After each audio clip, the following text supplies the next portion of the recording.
मंडळी, थंडीमध्ये आपली रोगप्रतिकारक शक्ती चांगली राहावी यासाठी आपण वेगवेगळ्या प्रकारचे लाडू बनवतो। काही लोक डिंकाचे लाडू वेगळे बनवतात आणि मेथीचे लाडू वेगळे बनवतात, पण आज मात्र आपण वेगवेगळे लाडू न बनवता एकच पौष्टिक लाडू बनवणार आहोत। हा लाडू जर तुम्ही रोज एक खाल्ला तर तुमची रोगप्रतिकारक शक्ती वाढेल, हिमोग्लोबिन वाढेल, सांधेदुखी होणार नाही, हाडे मजबूत राहतील, शिवाय रक्ताची कमतरता सुद्धा जाणवणार नाही।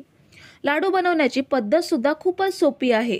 कुठचाही पाक वगैरे न करता, खारीक पावडर न वापरता एकदम सोप्या पद्धतीने लाडू बनवणार आहोत। सर्वात आधी आपण लाडूसाठी लागणारे सगळं सुकं साहित्य भाजून घेणार आहोत। सर्वात आधी मी कढईमध्ये अर्धी वाटी मेथी दाणे घेते। 100 ग्राम एवढे हे मेथी दाणे आहेत। मंद आचेवरती हे मेथी दाणे आपल्याला सतत ढवळत भाजून घ्यायचे आहेत।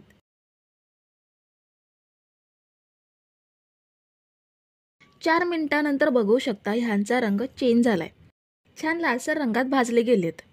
आता हे आपण कढईमधून काढून घेऊयात। पुन्हा कढईमध्ये अर्धी वाटी अळीव घेते। अळीव सुद्धा मी 100 ग्राम एवढे घेतलेत। हे सुद्धा आपल्याला मंद आचेवरती सतत ढवळत भाजून घ्यायचे आहेत।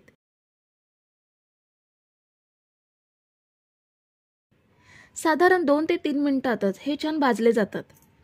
अळीव असे उडायला लागले की आपल्याला हे कढईमधून काढून घ्यायचे आहेत।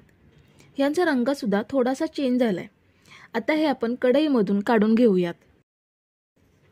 पुन्हा मी कढईमध्ये पाव वाटी खसखस घेते। वजनी हे 50 ग्राम एवढे आहेत। हे सुद्धा आपल्याला मंद आचेवरती भाजून घ्यायचे आहेत। साधारण मिनिटभर खसखस भाजून घेतलाय। आता कढईमधून काढून घेऊयात। पुन्हा आपल्याला सुकं खोबरं मंद आचेवरती भाजून घ्यायचं आहे। कढईमध्ये मी 2 वाटी सुकं खोबरं घेतलं। 250 ग्राम एवढं हे सुकं खोबरं आहे। सगळ्या साहित्याचं प्रमाण मी डिस्क्रिप्शन बॉक्समध्ये दिलेलं आहे। इथे हे साहित्य किती वेळ आणि कसं भाजायचं ते पाहूयात।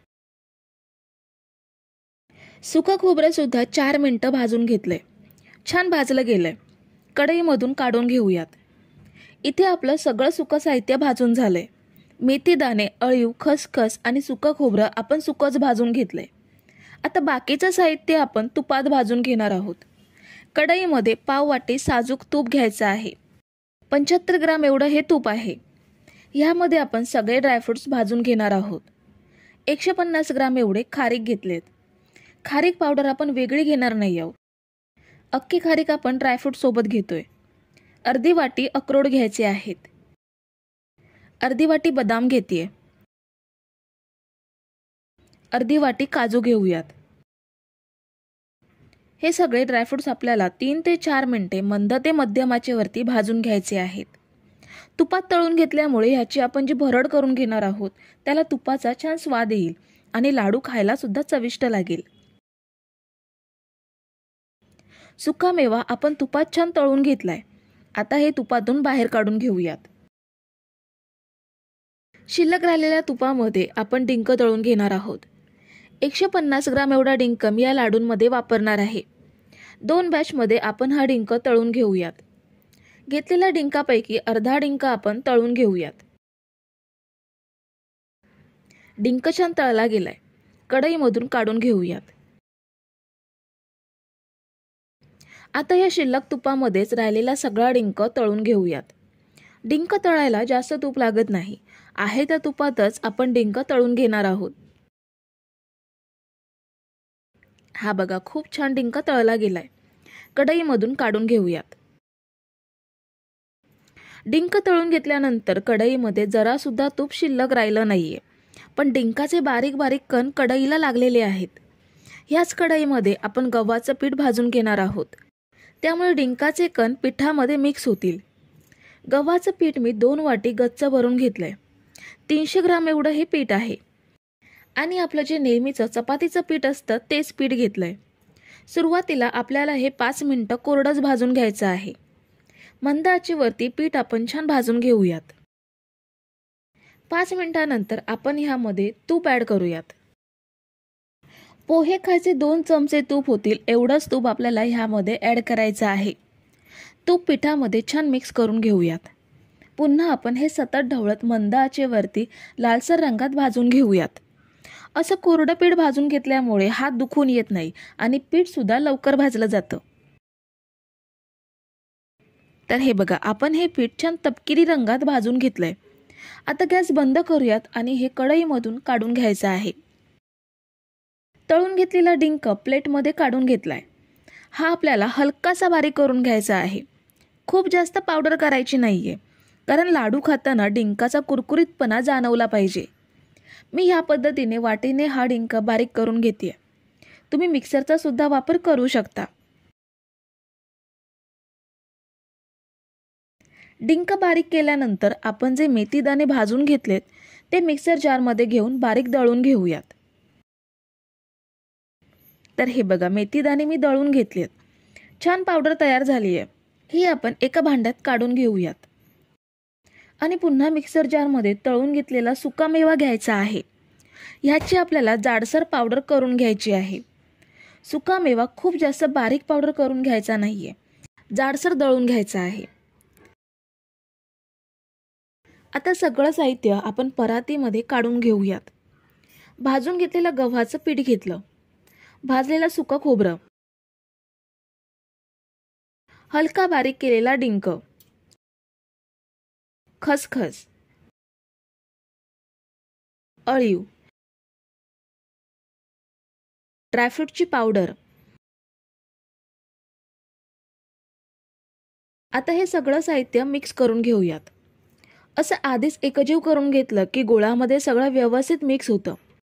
तुम्ही जर इथेपर्यंत रेसिपी बघताय तर तुम्हाला एक विनंती आहे की व्हिडिओला एक लाईक जरूर करा।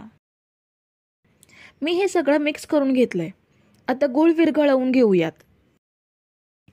कढईमध्ये पूर्ण 1 वाटी तूप घ्यायचं आहे। 300 ग्राम एवढं तूप आहे। तूप विरघळल्यावरती ह्यामध्ये 2 वाटी गूळ घ्यायचा आहे। गूळ इथे मी 400 ग्राम एवढा घेतलाय। मेथी पावडर घ्यायची आहे।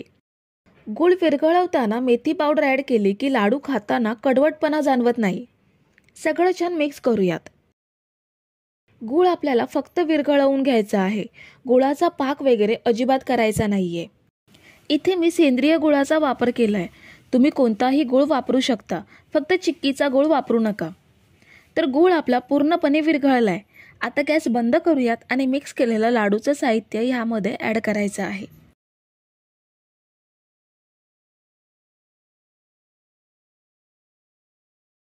दोन चमचे वेलची पावडर ॲड करते। तुम्ही सुंठ पावडर किंवा जायफळ पावडरचा सुद्धा वापर करू शकता।